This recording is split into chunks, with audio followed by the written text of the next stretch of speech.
হজরত আইয়ুব আলাইহিসসালামের ঘটনা। ইবন ইসহাক বলেন, হজরত আইয়ুব আলাইহিসসালাম ছিলেন রোমের বাসিন্দা। তার বংশপঞ্জি নিম্নরূপ: আইয়ুব ইবন মুস, ইবন জারাহ ইবনুল ইস, ইবন ইসহাক, ইবন ইব্রাহিম আল খলিল আলাইহিসসালাম। কেউ কেউ বলেছেন তার বংশতালিকা এভাবে: আইয়ুব ইবন মুস, ইবন রাবিল, ইবনুল ইস, ইবন ইসহাক, ইবন ইয়াকুব আলাইহিসসালাম। কোনো ঐতিহাসিক অন্যরূপ লিখেছেন। ইবন আসাকির রহিমাহুল্লাহ লিখেছেন, আইয়ুব নবীর মা ছিলেন হজরত লুত আলাইহিসসালামের কন্যা। কেউ কেউ বলেছেন হজরত আইয়ুব আলাইহিসসালামের পিতা সেই ঈমানদারদের একজন যারা হজরত ইব্রাহিম আলাইহিসসালামকে অগ্নিকুণ্ডে নিক্ষেপের দিন ঈমান এনেছিলেন। কিন্তু প্রথম মতটাই অধিক প্রসিদ্ধ, কেননা তিনি ছিলেন ইব্রাহিম আলাইহিসসালামের অধস্তন বংশধর। এ বিষয়ে আমরা নিম্নোক্ত আয়াতের তাফসিরে বিস্তারিত লিখেছি, যথা: আর তার বংশধরদের মধ্যে রয়েছে দাউদ, সুলাইমান, আইয়ুব, ইউসুফ, মূসা ও হারুন। 6-84। সঠিক মত এই যে, বলতে ইব্রাহিম আলাইহিসসালামের বংশধরদের বোঝানো হয়েছে, নূহ আলাইহিসসালামের বংশধর নয়। হজরত আইয়ুব আলাইহিসসালাম সেসব নবীর অন্যতম যাদের নিকট ওহী পাঠানো হয়েছে বলে কুরআনে উল্লেখ করা হয়েছে। যেমন, আমার কাছে ওহী প্রেরণ করেছি, যেমন নূহ ও তার পরবর্তী নবীগণের কাছে প্রেরণ করেছিলাম। ইব্রাহিম, ইসমাইল, ইসহাক, ইয়াকুব ও তার বংশধরগণ, ঈসা, আইয়ুব, হারুন ও সুলাইমানের কাছে ওহী প্রেরণ করেছিলাম। 4-163। অতএব শুদ্ধ মত এই যে, হজরত আইয়ুব আলাইহিসসালাম ছিলেন ঈসা ইবন ইসহাক আলাইহিসসালামের বংশধর। তার স্ত্রীর নামের ব্যাপারেও বিভিন্ন মত পাওয়া যায়। কারো মতে লাইয়া বিনত ইয়াকুব, কারো মতে রহমা বা রাহিমা বিনত আফরাইম, কারো মতে মানসা বিনত ইউসুফ ইবন ইয়াকুব আলাইহিসসালাম। শেষ মতটি বেশি প্রসিদ্ধ, এই কারণে আমরা এখানে এই মতেরই উল্লেখ করেছি। হজরত আইয়ুব আলাইহিসসালামের ঘটনা বলার পর আমরা বনি ইসরায়েলের অন্যান্য নবী সম্পর্কে আলোচনা করব ইনশাল্লাহ। আল্লাহর বাণী: অবশ্যই স্মরণ করো আইয়ুবের কথা, যখন সে তার প্রতিপালককে আহ্বান করে বলেছিল, আমি দুঃখ কষ্টে পড়েছি, তুমি তো দয়ালুদের মধ্যে সর্বশ্রেষ্ঠ দয়ালু। তখন আমি তার ডাকে সাড়া দিলাম, তার দুঃখ কষ্ট দূরীভূত করে দিলাম, তাকে তার পরিবার পরিজন ফিরিয়ে দিলাম এবং তাদের সঙ্গে তাদের মতো আরও দিয়েছিলাম আমার বিশেষ রহমত রূপে এবং ইবাদতকারীদের জন্য উপদেশস্বরূপ। সূরা সদে আল্লাহ বলেন, স্মরণ করো আমার বান্দা আইয়ুবকে, যখন সে তার প্রতিপালককে আহ্বান করে বলেছিল, শয়তান তো আমাকে যন্ত্রণা ও কষ্টে ফেলেছে। আমি তাকে বললাম, তুমি তোমার পা দিয়ে ভূমিতে আঘাত করো, এই তো গোসলের সুশীতল পানি আর পানীয়। আমি তাকে দিলাম তার পরিবারবর্গ ও তাদের মতো আরও আমার অনুগ্রহ স্বরূপ ও বোধশক্তি সম্পন্ন লোকদের জন্যে উপদেশ স্বরূপ। আমি তাকে আদেশ করলাম, এক মুঠো তৃণ লও ও তা দিয়ে আঘাত করো এবং শপথ ভঙ্গ করো না।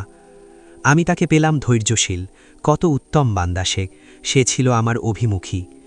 আত্রসি ইবন আশাকির কলবি রহিমাহুল্লাহ সূত্রে বর্ণনা করেছেন যে, সর্বপ্রথম প্রেরিত নবী হজরত ইদ্রিস আলাইহিসসালাম, তারপরে নূহ আলাইহিসসালাম, তারপরে ইব্রাহিম আলাইহিসসালাম, তারপরে ইসমাইল আলাইহিসসালাম, তারপরে ইসহাক আলাইহিসসালাম, তারপরে ইয়াকুব আলাইহিসসালাম, তারপরে ইউসুফ আলাইহিসসালাম, তারপরে লুত আলাইহিসসালাম, তারপরে হুদ আলাইহিসসালাম, তারপরে সালেহ আলাইহিসসালাম, তারপরে শুয়াইব আলাইহিসসালাম, তারপরে মূসা ও হারুন আলাইহিসসালাম, তারপরে ইলিয়াস, তারপরে আল ইয়াশা আলাইহিসসালাম, তারপরে উরফি ইবন সুয়াইলিখ, ইবন আফরাইম, ইবন ইউসুফ, ইবন ইয়াকুব আলাইহিসসালাম, তারপরে ইউনুস আলাইহিসসালাম ইবন মাত্তা, ইয়াকুবের বংশধর, তারপরে আইয়ুব ইবন জারাহ, ইবন আমুস, ইবন লাইফালম, ইবনুল ইস, ইবন ইসহাক, ইবন ইব্রাহিম আল খলিল আলাইহিসসালাম। উক্ত ক্রমধারায় কোনো নামের ক্ষেত্রে আপত্তি আছে, কেননা হুদ ও সালেহ আলাইহিসসালাম সম্পর্কে প্রসিদ্ধ মত এই যে, তাদের আগমন নূহ আলাইহিসসালামের পরে ও ইব্রাহিম আলাইহিসসালামের পূর্বে হয়েছিল। ঐতিহাসিক ও তাফসিরকারকরা বলেছেন, হজরত আইয়ুব আলাইহিসসালাম ছিলেন সেকালের বড় ধনাঢ্য ব্যক্তি। সকল প্রকার সম্পদের অধিকারী ছিলেন তিনি, যথা চতুষ্পদ ও গৃহপালিত পশু, দাস দাসী এবং হাওরান অঞ্চলের বুসাইনা এলাকার বিশাল জমির মালিকানা ছিল তার হস্তগত। ইবন আসাকির রহিমাহুল্লাহ বর্ণনা করেন, হজরত আইয়ুব আলাইহিসসালামের ওই সব সম্পদ ছাড়াও আরও ছিল প্রচুর সন্তান ও পরিবার পরিজন। পরে এসব কিছু তার থেকে ছিনিয়ে নিয়ে নানা প্রকার দৈহিক ব্যাধি দ্বারা তাকে পরীক্ষায় ফেলা হয়। শরীরের সব অঙ্গে রোগ ছিল এত ব্যাপক যে জিহ্বা ও হৃৎপিণ্ড ব্যতীত কোনো একটি স্থানও অক্ষত ছিল না। এ দুই অঙ্গ দ্বারা তিনি আল্লাহর জিকির করতেন। এত সব মুসিবত সত্ত্বেও তিনি ধৈর্যের পরাকাষ্ঠা দেখান। রাত দিন সকাল সন্ধ্যা সর্বক্ষণ আল্লাহর জিকিরে রত থাকেন। রোগ দীর্ঘস্থায়ী হওয়ায় বন্ধুবান্ধব আপনজন আর কাছ থেকে সরে যেতে থাকে। অবশেষে তাকে শহরের বাইরে এক আবর্জনাময় স্থানে ফেলে রাখা হয়। একে একে সবাই তার থেকে বিচ্ছিন্ন হয়ে যায়। একমাত্র স্ত্রী ছাড়া অন্য কেউ তার খোঁজখবর রাখে না। স্বামীর অধিকার, তার পূর্বের ভালোবাসা ও অনুগ্রহের কথা মনে রেখে স্ত্রী তার সেবায় নিয়োজিত থাকেন। স্ত্রী তার অবস্থার প্রতি লক্ষ্য রাখতেন। পেশাব পায়খানায় সাহায্য করতেন এবং অন্যান্য খিদমতে আঞ্জাম দিতেন। স্ত্রীও ক্রমশ দুর্বল হতে থাকেন। অর্থের দৈন্য দেখা দেয়, ফলে মানুষের বাড়িতে কাজ করে সেই পারিশ্রমিক দ্বারা স্বামীর আহার্য ও ঔষধপত্রের ব্যবস্থা করতে বাধ্য হন। তবুও তিনি অসীম ধৈর্যের পরিচয় দেন। সম্পদ ও সন্তানাদি হারান। স্বামীর করুণ অবস্থা, অর্থের অভাব ও মানুষের সাহায্য সহানুভূতির অনুপস্থিতি, এসব প্রতিকূল অবস্থাকে স্বামী স্ত্রী উভয়েই অত্যন্ত ধৈর্যের সাথে মোকাবিলা করেন। অথচ সম্পদ, ঐশ্বর্য, বন্ধুবান্ধব ইতিপূর্বে সবই তাদের করায়ত্ত ছিল। সহিহ হাদিসে আছে, রাসূলুল্লাহ সাল্লাল্লাহু আলাইহি ওয়াসাল্লাম বলেছেন, সবচেয়ে কঠিন পরীক্ষা হয় নবীগণের, তারপর সত্যপন্থী লোকদের, এরপর দিনদারদের স্তর ভেদে পর্যায়ক্রমে এ পরীক্ষা চলে। যদি সে দৃঢ়তার সঙ্গে দিনের আনুগত্য করতে থাকে, তবে তার পরীক্ষাও কঠোরতর হয়। উল্লেখিত বিপদাপদ হজরত আইয়ুব আলাইহিসসালামের ক্ষেত্রে যতই বৃদ্ধি পেয়েছে, ততই তার ধৈর্য, সহনশীলতা, আল্লাহর প্রশংসা ও কৃতজ্ঞতা প্রকাশ বৃদ্ধি পেয়েছে। এমনকি তার ধৈর্য ও মুসিবত পরবর্তীকালে প্রবাদে পরিণত হয়ে যায়। ওয়াহাব ইবন মুনবেহে ও অন্য অনেকে ইসরায়েলি উলামাদের বারাতে হজরত আইয়ুব আলাইহিসসালামের সম্পদ ও সন্তানাদি নিঃশেষিত হওয়া ও দেহের রোগ সম্পর্কে দীর্ঘ বর্ণনা দান করেছেন। আল্লাহ এগুলোর বিশুদ্ধতা সম্পর্কে সম্যক জ্ঞাত। মুজাহিদ রহমাহুল্লাহ বলেছেন, পৃথিবীতে হজরত আইয়ুব আলাইহিসসালামেরই প্রথম বসন্ত রোগ হয়। ঐতিহাসিকগণ হজরত আইয়ুব আলাইহিসসালামের পরীক্ষাকালের স্থায়িত্ব সম্পর্কে ভিন্ন ভিন্ন মত পোষণ করেন। ওয়াহাবের মতে তার পরীক্ষাকাল ছিল ৩ বছর, এর কমও নয় বেশিও নয়। আনাস রাদিয়াল্লাহু আনহু বলেন, ৭ বছর কয়েক মাস পর্যন্ত তার পরীক্ষা চলে। এ সময় তাকে বনি ইসরায়েলের একটি আবর্জনাময় স্থানে ফেলে রাখা হয়। বিভিন্ন রকম কীট তার দেহের উপর দিয়ে চলাচল করত। অতঃপর আল্লাহ তাকে এ মুসিবত থেকে উদ্ধার করেন, বিপুলভাবে তাকে পুরস্কৃত করেন এবং তার প্রশংসাও করেন। হুমায়িদ রহমাহুল্লাহ বলেছেন, হজরত আইয়ুব আলাইহিসসালাম ১৮ বছর যাবৎ মুসিবতে আবদ্ধ ছিলেন। সুদ্দি রহমাহুল্লাহ বলেছেন, আইয়ুব আলাইহিসসালামের দেহ থেকে মাংস খসে পড়ে, এমনকি তার হাড় ও শিরা ব্যতীত আর কিছুই অবশিষ্ট ছিল না। তার স্ত্রী তার দেহের নিচে ছাই বিছিয়ে দিতেন। এ অবস্থা যখন দীর্ঘদিন ধরে চলতে থাকে, তখন একদা স্ত্রী বললেন, হে আইয়ুব, আপনি যদি আপনার প্রতিপালকের কাছে দোয়া করতেন, তাহলে তিনি এ বিপদ থেকে আপনাকে উদ্ধার করতেন। তদুত্তরে আইয়ুব বললেন, আমি ৭০ বছর সুস্থ দেহে জীবনযাপন করেছি, এখন তার জন্যে ৭০ বছর সবর করলেও তা নগণ্যই হবে। স্বামীর মুখে এ কথা শুনে স্ত্রী ঘাবড়ে যান। তখন থেকে তিনি পারিশ্রমিকের বিনিময়ে মানুষের কাজকর্ম করে আইয়ুব আলাইহিসসালামের আহার্যের ব্যবস্থা করতেন। কিছুদিন পর লোকজন যখন জানল যে এই মহিলাটি আইয়ুবের স্ত্রী, তখন আর তারা তাকে কাজে নিত না। তাদের ভয় হল যে এরূপ মেলামেশার দ্বারা আইয়ুবের রোগ হয়তো তাদের মধ্যে সংক্রামিত হতে পারে। একদা স্ত্রী কোথাও কাজ খুঁজে না পেয়ে অবশেষে জনৈক সম্ভ্রান্ত ব্যক্তির কন্যার কাছে খুব উন্নত মানের খাদ্যের বিনিময়ে নিজের চুলের ২টি বেনির একটি বিক্রি করে দেন। উক্ত খাদ্য নিয়ে আইয়ুব আলাইহিসসালামের কাছে উপস্থিত হন। আইয়ুব এ খাদ্যে অসন্তোষ প্রকাশ করেন। তিনি জিজ্ঞেস করলেন, এ খাদ্য কোথায় পেয়েছ? স্ত্রী জানালেন, অন্যের কাজ করে এ খাদ্য সংগ্রহ করেছি। পরের দিনও স্ত্রী কোথাও কাজ না পেয়ে অবশিষ্ট বেনিটিও খাদ্যের বিনিময়ে বিক্রি করে দেন। উক্ত খাদ্য আইয়ুব আলাইহিসসালামের কাছে নিয়ে আসলে এবারও তিনি অসন্তুষ্ট হন এবং কসম করেন যে কোথা থেকে কিভাবে এ খাদ্য তিনি পেলেন, না বলা পর্যন্ত তিনি তা খাবেন না। তখন স্ত্রী নিজ মাথা থেকে ওড়না তুলে দেখান। আইয়ুব আলাইহিসসালাম স্ত্রীর মাথা মুণ্ডিত দেখে আল্লাহর কাছে দোয়া করেন, হে আমার প্রতিপালক, আমি দুঃখে কষ্টে পতিত হয়েছি, আর আপনি তো সকল দয়ালুদের শ্রেষ্ঠ দয়ালু। সূরা আম্বিয়া ৮৩। ইবন আবি হাতিম রহমাহুল্লাহ আবদুল্লাহ ইবন উবাইদ ইবন উমাইর রাদিয়াল্লাহু আনহু থেকে বর্ণনা করেন, হজরত আইয়ুব আলাইহিসসালামের 2 ভাই ছিল। একদা তারা তার ভাইকে দেখতে আসে, কিন্তু আইয়ুবের দেহের দুর্গন্ধের কারণে তারা তার কাছে যেতে সক্ষম হয় না, দূরে দাঁড়িয়ে থাকে। তখন একজন অপরজনকে বলল, আইয়ুবের মধ্যে কোনো কল্যাণ আছে বলে যদি আল্লাহ জানতেন, তাহলে তিনি এভাবে কাকে এরূপ কঠিন পরীক্ষায় ফেলতেন না। তাদের এ কথায় তিনি এতই মর্মাহত হন যে এমনটি আর কখনো হননি।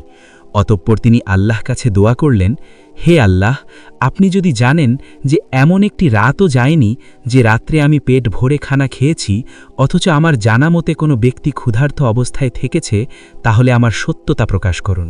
তখন আকাশ থেকে তার কথার সত্যতা ঘোষণা করা হয় এবং ওই 2 ভাই তার শ্রবণও করেন। অতঃপর তিনি পুনরায় বললেন, হে আল্লাহ, আপনি যদি জানেন যে বস্ত্রহীন লোকের খবর পাওয়ায় আমি কখনো 2টি বস্ত্র ব্যবহার করেছি, তাহলে আমার সত্যতা প্রকাশ করুন। তখন উত্তরে আবার তার সত্যতা ঘোষণা করা হয়। এরপর তিনি সেজদাতে লুটিয়ে পড়ে বললেন, হে আল্লাহ, আপনার ইজ্জতের কসম করে বলছি, আপনি আমাকে উদ্ধার না করা পর্যন্ত আপনার কাছে আমি মাথা উঠাব না। তখন তিনি মাথা তোলার আগেই উদ্ধার করা হলো। উল্লেখিত সূত্রানুযায়ী আইয়ুব আলাইহিসসালাম 7 বছর যাবৎ পরীক্ষা নিরীক্ষায় ছিলেন। ইবন আবি হাতিম রহমাহুল্লাহ আরও বর্ণনা করেন, হজরত আইয়ুব আলাইহিসসালামের স্ত্রী আইয়ুবের হাত ধরে চেলান করতেন এবং তাকে বহন করতেন। তখন তিনি তার বার্ধক্যে পৌঁছেছিলেন। জামা গ্রহণ করিনি, তাহলে আমার সত্যতা প্রকাশ করুন। তখন আকাশ থেকে তার সত্যতা ঘোষণা করা হয়, যা ওই 2 ভাই শ্রবণ করেছিল। অতঃপর তিনি বলেন, হে আল্লাহ, আপনার ইজ্জতের কসম। এরপর সিজদায় পড়ে যান এবং বলেন, হে আল্লাহ, আপনার ইজ্জতের কসম, আমার মুসিবত দূর না করা পর্যন্ত আমি মাথা উঠাব না। সত্যই বিপদমুক্ত না হওয়া পর্যন্ত তিনি আর মাথা উঠাননি। ইবনে আবি হাতিম রহিমাহুল্লাহ ও ইবনে জারির রহিমাহুল্লাহ উভয়ই আনাস ইবনে মালিক রাদিয়াল্লাহু সূত্রে বর্ণনা করেন, নবী করিম সাল্লাল্লাহু আলাইহি ওয়াসাল্লাম বলেছেন, আল্লাহর নবী আইয়ুব আলাইহিসসালামের রোগ 18 বছর যাবৎ স্থায়ী ছিল। কাছের ও দূরের সকল লোক তাকে পরিত্যাগ করে যায়, কিন্তু 2 ব্যক্তি পরিত্যাগ করেনি। তারা ছিল তার 2 ভাই। এ 2 ভাই ছিল তার খুবই আদরের পাত্র। সকালে ও বিকেলে তারা আইয়ুব আলাইহিসসালামের কাছে আসত। একদিন এক ভাই অপরজনকে বলল, দেখো, আল্লাহ জানেন যে আইয়ুব এমন কোনো পাপ করেছে যা অন্য কোনো লোক কখনো করেনি। অপরজন বলল, কি সে পাপ? সে বলল, আজ 18টি বছর সে রোগে ভুগছে। আল্লাহ তাকে রহমত করেননি, রোগ থেকে মুক্তি দেননি। বিকেলে যখন তারা আসলো, তখন দ্বিতীয় ভাইটি আর ধৈর্য ধরতে পারল না। আইয়ুব আলাইহিসসালামের কাছে তা বলে দিল। হজরত আইয়ুব আলাইহিসসালাম বললেন, তুমি কি বলছো তা আমি বুঝি না, তবে আল্লাহ জানেন, একদা আমি 2 ব্যক্তির পাশ দিয়ে যাচ্ছিলাম যারা পরস্পর ঝগড়া করছিল এবং আল্লাহর জিকির করছিল। আমি বাড়িতে প্রত্যাবর্তন করলাম এবং তারা যে অনুপযুক্ত পরিবেশে আল্লাহর জিকির করেছে, সেজন্যে তাদের পক্ষ থেকে আমি কাফফারা আদায় করি। হজরত আইয়ুব আলাইহিসসালাম প্রাকৃতিক প্রয়োজনে বাইরে যেতেন। প্রয়োজন শেষ হলে স্ত্রী তার হাত ধরে এনে স্বস্থানে রাখতেন। একদা স্বামীর কাছে আসতেই স্ত্রীর দেরি হয়। এ সময় আল্লাহ আইয়ুব আলাইহিসসালামের কাছে ওহী পাঠালেন, হে আইয়ুব, তোমার পা দ্বারা মাটিতে আঘাত করো, এই তো গোসলের ও পান করার ঠান্ডা পানি। বেশ কিছু সময় দেরি করে স্ত্রী আজ আইয়ুব আলাইহিসসালামের কাছে আসলেন এবং তাকে দেখতে লাগলেন। হজরত আইয়ুব আলাইহিসসালাম পূর্বের চেয়েও অধিক সুন্দর ও সুস্বাস্থ্যবান হয়েছেন। তিনি এ অবস্থায় স্ত্রীর সম্মুখে আসলেন। স্ত্রী তাকে চিনতে না পেরে বললেন, হে আল্লাহর বান্দা, এখানে রোগগ্রস্ত লোকটিকে কি তুমি দেখেছ? আল্লাহর কসম, ওই নবী রোগে পড়ার পূর্বে যখন সুস্থ ছিলেন, তখন তার যে চেহারা ছিল, সে চেহারার সাথে তোমার চেহারার ন্যায় অধিক সাদৃশ্যপূর্ণ চেহারার লোক আমি আর কাউকে দেখিনি। হজরত আইয়ুব আলাইহিসসালাম বললেন, আমি সেই লোক। হজরত আইয়ুব আলাইহিসসালামের বাড়িতে 2টি উঠান ছিল, একটি গম মারানোর আর একটি জবের। আল্লাহ 2 খণ্ড মেঘ পাঠিয়ে দেন। একটি খণ্ড গমের উঠানের ওপর এসে স্বর্ণ বর্ষণ করে, পর্যাপ্ত বর্ষণের ফলে তা পরিপূর্ণ হয়ে গড়িয়ে যেতে থাকে। অপর খণ্ডটি জবের উঠানের ওপর রৌপ্য বর্ষণ করে, যা পরিপূর্ণ হয়ে গড়িয়ে যেতে থাকে। উপরোক্ত সকল বর্ণনা ইবনে জারিরের। ইবনে হিব্বান রহিমাহুল্লাহ ও তার সাহি গ্রন্থে উপরোক্ত সমুদয় ঘটনা ইবনে ওয়াহাব সূত্রে বর্ণনা করেছেন। এ হাদিসের মারফু বর্ণনা একান্তই গরীব পর্যায়ের। এটা মওকুফ হওয়াই সঠিক। ইবনে আবি হাতিম রহিমাহুল্লাহ ইবনে আব্বাস রাদিয়াল্লাহু সূত্রে বর্ণনা করেন, আল্লাহ হজরত আইয়ুব আলাইহিসসালামকে জান্নাতের পোশাক পরিধান করান। আইয়ুব আলাইহিসসালাম জান্নাতি পোশাক পরে একটু দূরে গিয়ে পথের পাশে বসে থাকেন। তখন তার স্ত্রী যখন সেখানে আসেন তখন তিনি তাকে চিনতে না পেরে জিজ্ঞাসা করলেন, হে আল্লাহর বান্দা, এখানে রোগগ্রস্ত লোকটিকে সম্ভবত কুকুরে বা বাঘে নিয়ে গেছে। এভাবে লোকটির সাথে কিছু সময় ধরে স্ত্রী কথা বলতে থাকেন। লোকটি বলল, সম্ভবত আমি সেই আইয়ুব। স্ত্রী বললেন, হে আল্লাহর বান্দা, আপনি কি আমার সাথে উপহাস করছেন? তখন তিনি বলে উঠলেন, হে আল্লাহ, তুমি তোমাকে রহম করো, আমি তো আইয়ুব, আল্লাহ আমার সুস্বাস্থ্য ফিরিয়ে দিয়েছেন। ইবনে আব্বাস রাদিয়াল্লাহু বলেন, আল্লাহ হজরত আইয়ুব আলাইহিসসালামকে পূর্বের সম্পদ ও সন্তান অবিকল ফিরিয়ে দেন এবং সেই সাথে সমপরিমাণ অতিরিক্ত দান করেন। ওয়াহাব ইবনে মুনবিহ রাহিমাহুল্লাহ বলেন, আল্লাহ তাকে ওহির মাধ্যমে জানান, আমি তোমার সন্তানাদি ও ধন সম্পদ ফিরিয়ে দিয়েছি এবং আরও সমপরিমাণ দান করেছি। এখন এই পানি দ্বারা তুমি গোসল করো, কারণ এর দ্বারা তুমি আরোগ্য লাভ করবে। তোমার আত্মীয় ও আত্মীয় স্বজনদের পক্ষ থেকে কুরবানি দাও এবং তাদের জন্য ক্ষমা চাও, কেননা তারা তোমার ব্যাপারে আমার অবাধ্যতা করেছে। ইবনে আবি হাতিম রহিমাহুল্লাহ এ হাদিস বর্ণনা করেছেন। ইবনে আবি হাতিম রহিমাহুল্লাহ আবু হুরাইরা রাদিয়াল্লাহু সূত্রে আরও বর্ণনা করেন যে, নবী করিম সাল্লাল্লাহু আলাইহি ওয়াসাল্লাম বলেছেন, আল্লাহ আইয়ুব আলাইহিসসালামকে রোগ থেকে মুক্তি দেওয়ার পর তার প্রতি স্বর্ণ বর্ষণ করেন। আইয়ুব আলাইহিসসালাম তা অঞ্জলি ভরে উঠিয়ে কাপড় ভর্তি করতে লাগেন। তখন অদৃশ্য লোক থেকে তাকে বলা হলো, হে আইয়ুব, তুমি কি তৃপ্ত হওনি? আইয়ুব আলাইহিসসালাম বললেন, হে আমার প্রতিপালক, কে এমন আছে যে তোমার রহমতে তৃপ্ত হয়ে তা চাওয়া বন্ধ করতে পারে? অনুরূপ বর্ণনা করেছেন ইমাম আহম্মদ, আবু দাউদ তায়ালিসি সূত্রে, আব্দুস সামাদ কাতাদা থেকে এবং ইবনে হিব্বান আব্দুস সামাদ থেকে। এ হাদিস সহি এর শর্তে উত্তীর্ণ। অবশ্য সিহা সিত্তার কোনো গ্রন্থে এটা বর্ণিত হয়নি। আল্লাই সর্বজ্ঞ। ইমাম আহম্মদ আবু হুরায়রার সূত্রে বর্ণনা করেন, জনাইক লোকের মাধ্যমে আইয়ুব আলাইহিসসালামের কাছে কতগুলো স্বর্ণপাত্র পাঠানো হয়। তিনি সেগুলো নিজের কাপড়ে ভরে রাখতে থাকেন। তখন আওয়াজ হল, হে আইয়ুব, তোমাকে যা দেওয়া হয়েছে তা কি তোমার জন্যে যথেষ্ট নয়? আইয়ুব বললেন, হে আমার পালনকর্তা, আপনার অনুগ্রহ থেকে কে হাত ঘোটাতে পারে? হাদিসটি উক্ত সূত্রে মাউকুফ, তবে অন্য সূত্রে আবু হুরায়রা রাদিয়াল্লাহ থেকে এটা মারফু রূপেও বর্ণিত হয়েছে। ইমাম আহম্মদ আবু হুরায়রা রাদিয়াল্লাহু সূত্রে বর্ণনা করেন, রাসূলুল্লাহ সাল্লাল্লাহু আলাইহি ওয়াসাল্লাম বলেছেন, একদা আইয়ুব আলাইহিসসালাম বিবস্ত্র অবস্থায় গোসল করছিলেন। এমন সময় তার সামনে এক ঝাঁক স্বর্ণের পঙ্গপাল পতিত হয়। তিনি সেগুলো হাতে ধরে কাপড়ে রাখতে লাগলেন।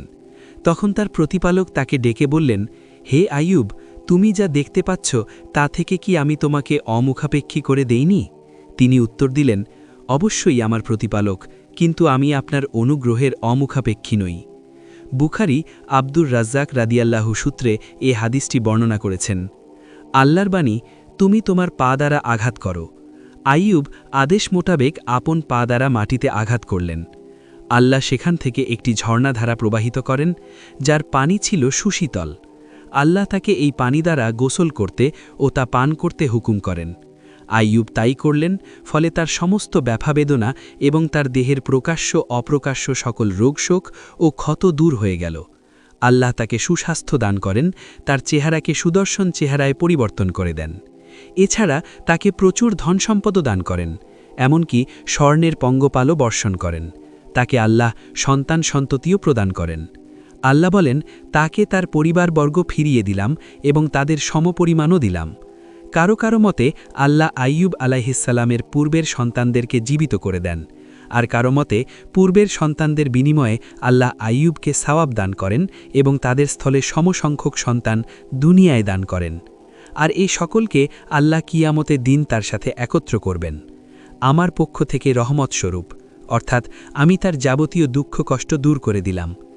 এর উপর এবং তার উপর যে মুসিবত চেপেছিল তা থেকে তাকে মুক্ত করলাম, অর্থাৎ এটা ছিল তার প্রতি আমার রহমত, কৃপা ও অনুগ্রহ, এবং ইবাদতকারীদের জন্য উপদেশস্বরূপ, অর্থাৎ এটা ওই ব্যক্তির জন্য উপদেশস্বরূপ যে তার দেহ, সম্পদ কিংবা সন্তানের ব্যাপারে পরীক্ষায় পতিত হবে।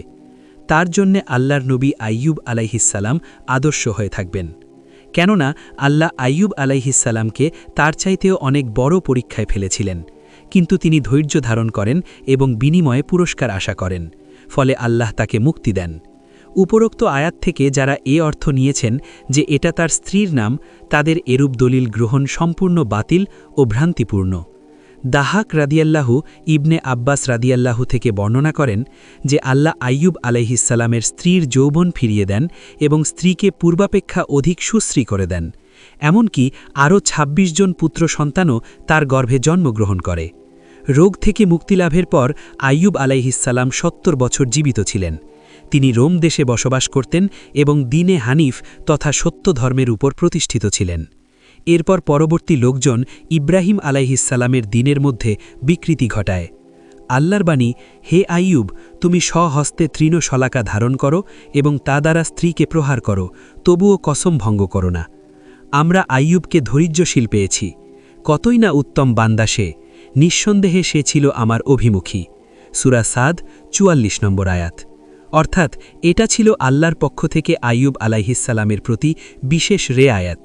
তিনি স্ত্রীকে ১০০ কোড়া মারার শপথ করেছিলেন। এর কারণ হিসেবে কেউ বলেছেন স্ত্রী চুল বিক্রি করায় তিনি এই শপথটি করেছিলেন। কেউ বলেছেন যে একদা শয়তান নবীর স্ত্রীর কাছে চিকিৎসকের বেশে গিয়ে আইয়ুব আলাইহিসসালামের ব্যাধির নির্দিষ্ট ঔষধের বর্ণনা দিয়েছিল। স্ত্রী তার কাছে এসে উক্ত ঔষধের কথা ব্যক্ত করেন। তিনি বুঝতে পারলেন যে এটা শয়তানের কাজ।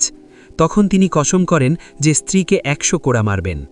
রোগমুক্তির পর আল্লাহ তাকে জানালেন যে শস্যের গোছার মতো এক গোছা তৃণ একত্রে বেঁধে একবার স্ত্রীকে মারো, এতেই ১০০ কোড়া মারা হয়েছে বলে গণ্য হবে। এতেই কসমের কাফফারা হয়ে যাবে, কসম ভাঙার গুনাহ হবে না। এটা হলো মুক্তির সহজ ব্যবস্থা এবং এমন ব্যক্তির কসম থেকে নিষ্কৃতি লাভের উপায় যে ব্যক্তি আল্লাহকে ভয় করে ও তার আনুগত্য করে, বিশেষ করে একজন ধৈর্যশীল, সতীসাধ্যী, সত্যপন্থী, নেককার স্ত্রী লোকের ক্ষেত্রে। এজন্যে আল্লাহ এই সুযোগ দেওয়ার কারণ হিসেবে সাথে সাথেই উল্লেখ করেছেন, আমি তাকে সবরকারী রূপে পেয়েছি।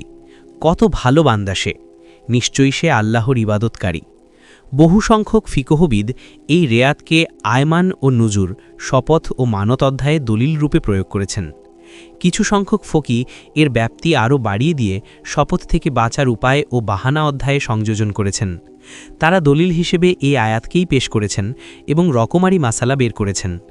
আমরা তার কিছু অংশ কিতাবুল আহকামে যখন পৌঁছব ইনশাআল্লাহ তখন আলোচনা করব।